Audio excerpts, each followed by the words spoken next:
Welcome to Mosaic. My name is your host, is also with Mr. Tristan and Elizabeth Fowler. Was in this case. I want to say as fast as he could. That was the quickest intro I've ever heard you do. I'm breaking the record every day. Or every time we do the show. Do I want to know what other records you've broken? Longest time being alone.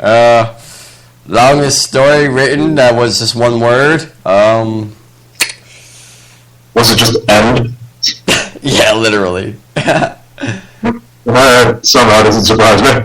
Longest time playing video games, which is about 4 days. You should have met me when I was 10. When you were 10, I was probably like 4. Maybe. Well, everyone started asking where you were the day JFK was shot. I wasn't even a thought yet. You weren't even an idea. And my father was in Croatia at the time. My mother wasn't even born yet, so... it kind of makes no sense at that point. So thankfully we do actually have subjects to discuss today. Yes. Now, I must carry on the legacy of your Tristan's father. Yes. What's our subject for today? I came up with a couple. Pick one that you think is the most interesting. Well, 3 things happened 50 years ago today. JFK was killed. Mm-hmm. C.S. Lewis died. Who? Which nobody noticed because JFK was killed. And Doctor Who. Yes, that's right. Doctor Who started 50 years ago. Yep. Tomorrow, which I probably won't even be online because I'll be just watching the special that's coming out. I forgot that you were a Whovian. I'm a major Whovian, thanks to a friend of mine who made me it. Okay, so logical question, who's your favorite Doctor? Oh, I've only watched the new series. I plan on, next time I have next time I have a break from school, I'm going to spend the whole weekend watching all the Doctor Who episodes. But I would have to say David Tennant would be my favorite Doctor. I agree. He'd be my favorite modern Doctor. Favorite modern Doctor. You've watched probably all the episodes. I'm not that old. But my favorite is Tom Baker. And he was the longest serving Doctor. He was on for 7 years. Oh, wow. He was the 4th Doctor, wasn't he? Yes, he was. And he was the most famous Doctor out of all of them. What was his personality like that made him so outstanding? You proved that? So was Tennant. Tennant's closest to Baker. Baker was sleepy, unpredictable, very eccentric. Can be a bit dramatic at times, I presume. His most famous trait was he kept offering everyone he met jelly babies. Anyone want the jelly baby? Would you care for jelly baby? I don't know, me about the beans, or are we talking about a baby made out of jelly beans? It's like a candy over there. Yeah, I know. I was just thinking, what is the Doctor? We could have picked up a literal jelly baby from like the planet Neptune? No, they were English gummy bears. Just babies. The English eat babies. What do they do? Chickens? I don't know what you with their shit. I'm going to look up jelly babies while we do this. As is my custom of looking things up while we do the show. Tristan's part-time entertainer, part-time researcher. Actually, I'd say that's kind of true. That's most of our show. That is most of our show. Which reminds me, I need to do a dumb law in a minute. You haven't done one in like ages. No, I haven't. Oh wow, jelly babies were actually shaped like babies. The British eat babies! Of course they do. They're called jelly babies. They look really creepy, actually. There's a guy on YouTube. He found like a 20-year-old bag of jelly babies, and he opened the bag up. It's just black tar. It looks like someone coughed up lungs 15 years ago, and just forgot they put it coughed up into the bag. Oh wow, that's kind of disgusting. Okay, so dumb laws for the day. Where should we go today? Dumb laws? You'll like it, trust me. Oh, with desperate you go to dumb laws. No, not really. It's just a trademark we have. Yeah. Let's go to... I really wish we had a pin about where we knew where we've been and where we... Well, one day we'll listen to all the podcasts. I'll have a whole chart, a world chart on here. That'll probably be edited heavily for story uses. Okay, so I actually got some from Sweden, which we haven't gone to yet. Okay, let's... Prostitution illegal there. Actually, the law is written exactly, while prostitution is legal, it is illegal to use the services of a prostitute. But, which... That's an oxymoron, isn't it? Yeah, that is kind of contradictory. It means you're allowed to be a prostitute. You're not allowed to employ a prostitute. To protect women. So, so I go there and say I'm a prostitute, no one can buy it. Exactly. Which means you would probably want to get into selling drugs or something. Or jelly babies. That's the code word over there for crack. Alright, so, what is the other dumb law? Let's see. It is illegal to repaint a house without a painting license and the government's permission. Actually, I get the painting license part, but I don't get why you need government permission. Good question.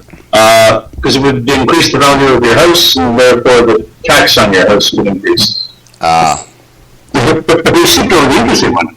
You mean this one? Nope, the one blue. Oh, you may only own half a meter down in the ground of any land you own. Like what? That's in Sweden? That's in Sweden. But I think it's true here too. Oh, yeah. What?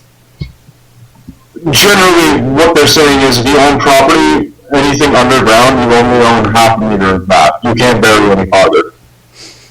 I wonder if you dug, I wonder how far you would dig just to find, and you find a treasure chest, right?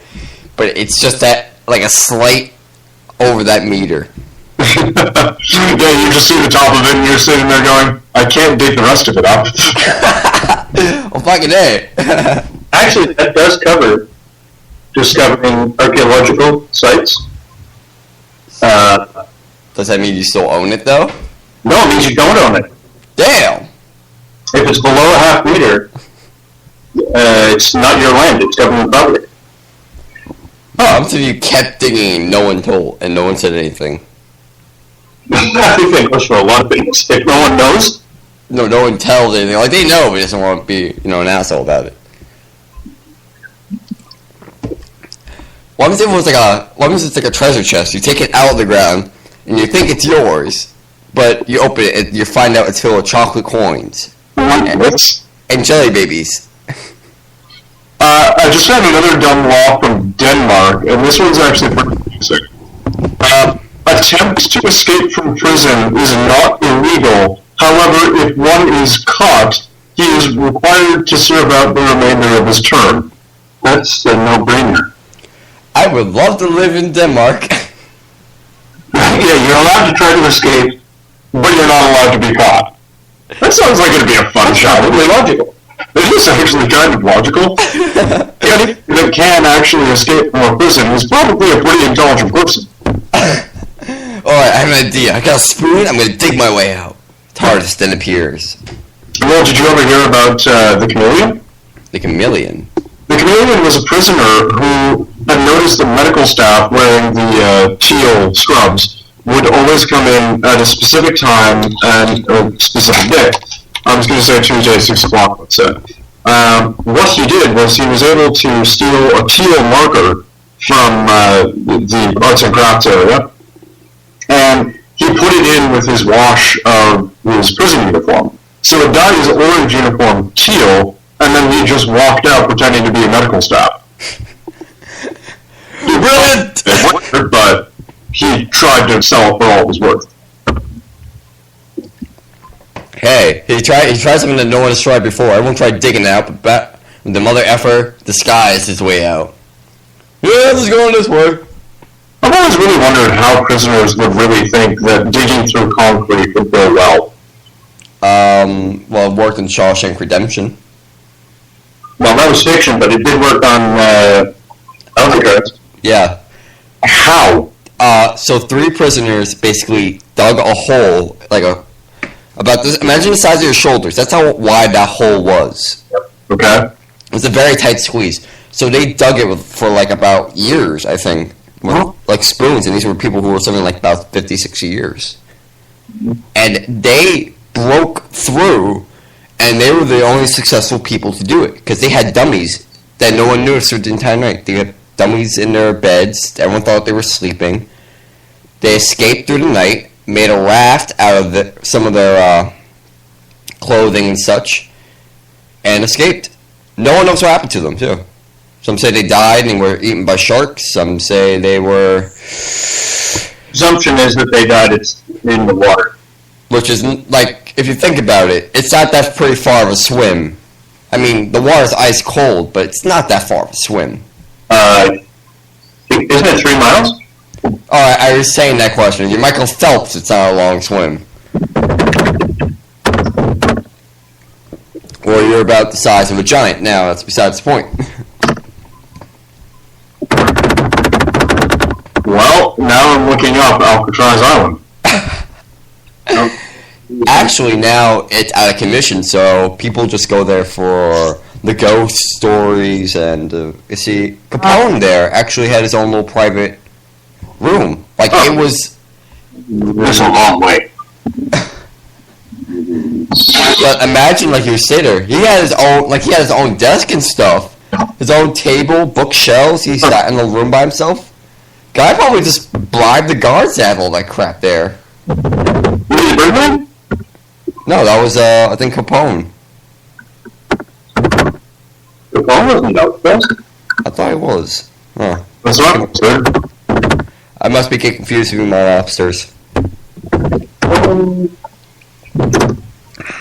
Died of syphilis in 0.3 miles to land from Alcatraz. So, how long is that, by the way? I'm not really good with distance or math. 5,000. It's about... It's far. Pretty far? It's about half a mile. Yeah, it's half a mile and half a kilometer, really. God damn. Which is still quite a ways away for swimming. They had him in a boat. Did you guys see the really interesting headline yesterday? Which one? Which one? Moose-eating shark rescued. Wait, what? What?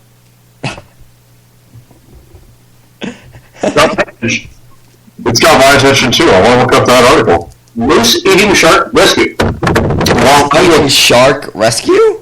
Yeah, that was going, how the hell does a shark eat a moose? I thought it was a moose-eating shark. How does a moose eat a fucking shark? Moose-eating shark rescued in Newfoundland Harbor. Yeah. Okay, so...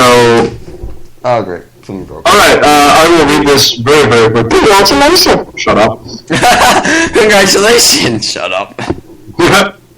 So, 2 quick-thinking men on Newfoundland's northeast coast managed to save a Greenland shark from choking to death on a large piece of moose hide this past weekend.